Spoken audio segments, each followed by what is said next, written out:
Self help group লোনের টাকা চাওয়াকে কেন্দ্র করে বচসা, দলনেত্রীর ধারালো অস্ত্র দিয়ে জখম করে দেওয়ার অভিযোগ। 3 দিন ধরে হাসপাতালে চিকিৎসাধীন, থানায় লিখিত অভিযোগ দায়ের। ঘটনাটি ঘটেছে সোমবার রাত 9টা নাগাদ হরিশ্চন্দ্রপুর 1 ব্লকের রশিদাবাদ গ্রাম পঞ্চায়েতের চণ্ডীপুর গ্রামে। জখম হয়েছেন দলনেত্রী সুলতানা খাতুন। অভিযোগ উঠেছে আক্রান্ত দলনেত্রীর 2 দাদা ও 2 বৌদির বিরুদ্ধে। অভিযুক্তরা হলো মোহাম্মদ রইসুল হক ও তার স্ত্রী আশা বিবি এবং রবিউল হক তার স্ত্রী সালমা খাতুন। যদিও অভিযুক্তরা ধারালো অস্ত্র দিয়ে মারধরের কথা অস্বীকার করেছেন, তবে ঘটনার পর থেকে অভিযুক্তরা পলাতক রয়েছেন। স্থানীয় সূত্রে জানা গিয়েছে গ্রুপে 10 জন সদস্য রয়েছে। 1 বছর আগে 7.5 লক্ষ টাকা লোন পায় গ্রুপ।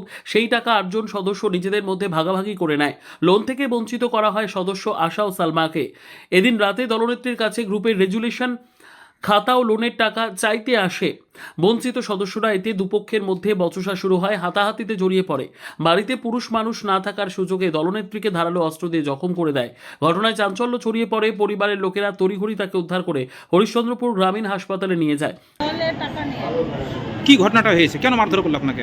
মারধর করলো, দলের টাকা নিয়ে গিয়েছে আর দিচ্ছেই না টাকা। সবসময় খালি টাকা নিয়ে বড়জন বাইরে চলে যাচ্ছে, রাজু নামে, আর আব্দুল নামে টাকা নিচ্ছে, আর ওর যাচ্ছে মানতে গালাগাল করছে অনেক। তো তাই 10 জন টাকা দিল না।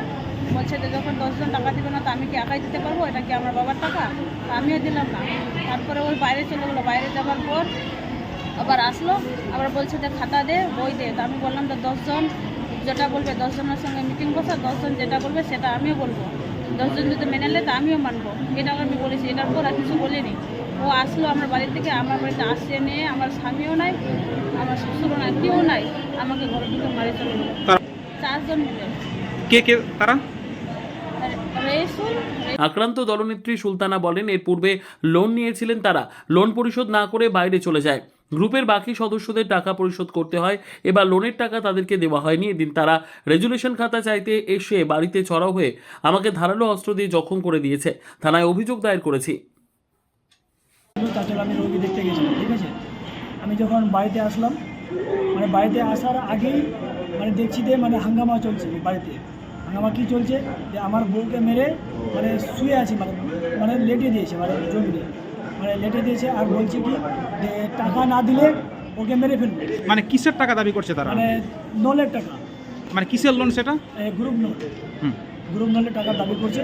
এটা শোধ না হলে কীরকম চলছে? এটা জবরদস্তি, এটা ঝামেলা চলছে 4 বছর থেকে। কে ঝামেলা পাকালো? এটা দাদা বোন।